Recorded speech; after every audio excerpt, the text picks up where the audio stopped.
ever delayed a decision so long that life made the choice for you? Or you said something like, I'll think about it until the opportunity disappeared. Hi everyone, welcome back again and again and again to the Balance Life podcast. I'm Jologu, your host, and it is always a joy to have you here. Today we are looking at why we hesitate in making decisions. Let's go into it. Why do we struggle with decisions? Why do we struggle with making decisions? We don't want to make the wrong move, so we stay frozen. Fear of failure, of course. We are scared. And fear is real, you know. You don't want to make the wrong move, so we'll just stay frozen. What would people say? What if that's not the right thing to do? What if, what if? And it's not even that deep. It's not even that serious. Well, let me just leave it. Everything will be fine. Last, it will be fine. Fear of failure. That is number one reason. Another thing is pressure from others. Perfectionism is another reason we struggle with decision. You want to be perfect.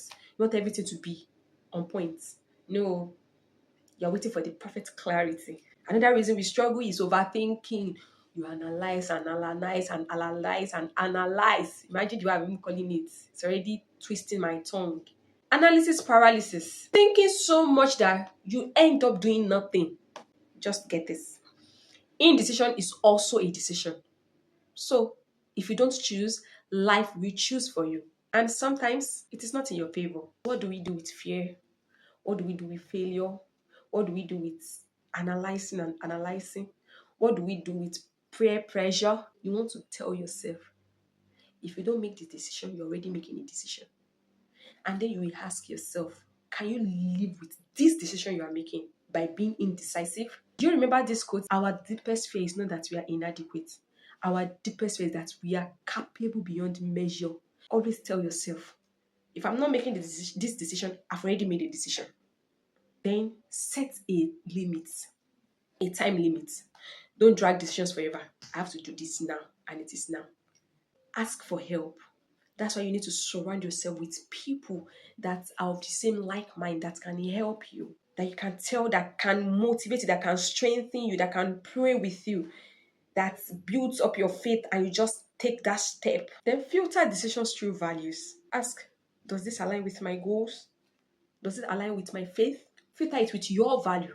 And that's why you must be a person of value. Because if you're not a person of value, you will settle for anything. Yes, you settle for anything. You can also break big decisions into smaller ones. Seek wise counsel. One trusted mentor is better than 100 confused words. Let me share with you where fear really delayed the decision and what happened when I finally acted. The decision was changing church, changing denomination. And yeah, it's been more than a year already. Yeah, it is more than a year. So this was a very big decision for me. It was a major decision for me. Do you know why? I was raised in this particular denomination I've been going, and it is part of me. So this was a big decision for me. And you want to believe me? It's a long time coming. It's something that has traces even before I gained admission into the university.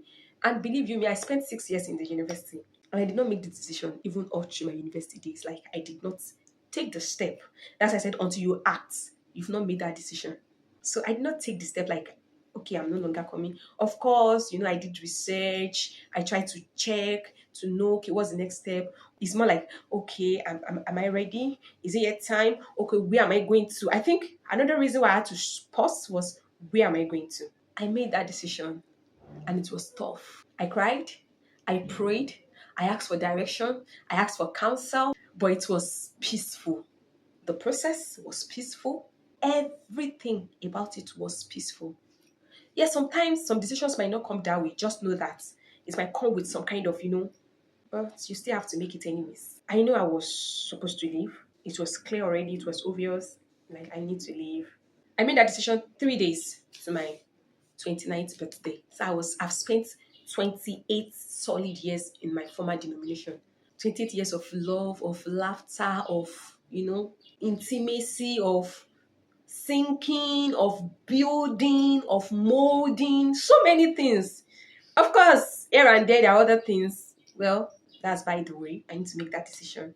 I prayed. I did all I could do. When I finally made that decision, when I finally come to that realization that, okay, this is it, I had to start making the necessary move. That's what it means to make decision. Take the right approach. I need to approach my pastor to let him know, okay, this is my decision. It is my decision. I need to let him know.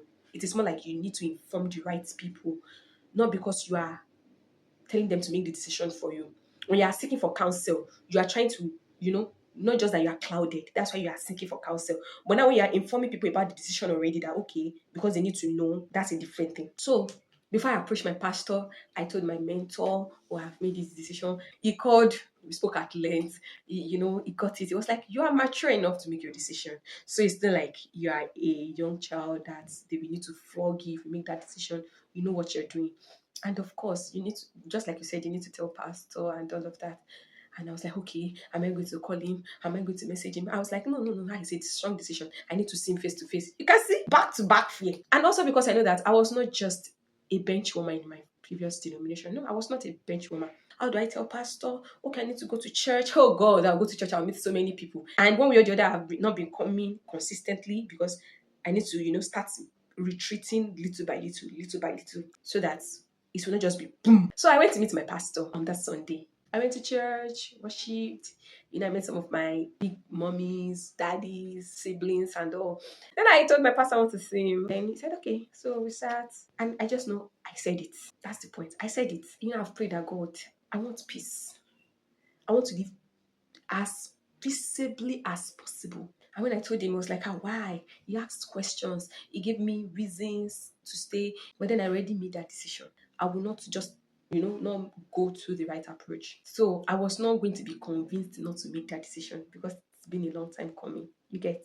Of course, I could not speak with everybody, but I passed the message across to people that I know will help me in spreading the message. Yes, or spreading the information. I went to my headquarters, so many things. It was emotional and all, but I know. Don't allow emotions to blackmail you. No, it is for the best. That was a very hard decision. I need to tell my siblings, I have a family. I need to tell them, so we are all going to the same denomination. Even though I be bigger. Abby? I see how people I need to let them know. And I was like, God, how do I tell my brother? Oh God, how do I tell this? Oh God, oh my father. I was just thinking so many things. But I did. I took my time, of course, but I made the call and I told them. My siblings, they were all in agreement. It looks like a burden. It looks like it is impossible. What would they say? How will you do it?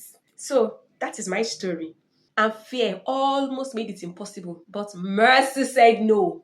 And it can be another person's story, or you're even struggling in this particular area. Pray, seek counsel, and yes, it is you that needs to make that decision, whether you like it or not. It is your call. It is your call, so do it. Here's my challenge for you this week. Think of one area where you have been dragging your feet on a decision. You've been dragging your feet on a decision. Write down, what are you afraid of? What will happen if you did not decide? What will happen if you decide? Then what is the smallest step that you can take right now? So take action on that step this week. I pray God will help you. I pray He will strengthen you and He will give you the courage and the boldness in the name of Jesus. All right, that wraps up episode 2 on decision. Don't forget, every time you delay, you are still choosing. Every time you delay, you are still choosing. Don't forget to subscribe to this channel. Don't forget to drop a comment. Don't forget to like. Don't forget to tell a friend. You have to share this. Share it with someone and see you in the next episode. Bye.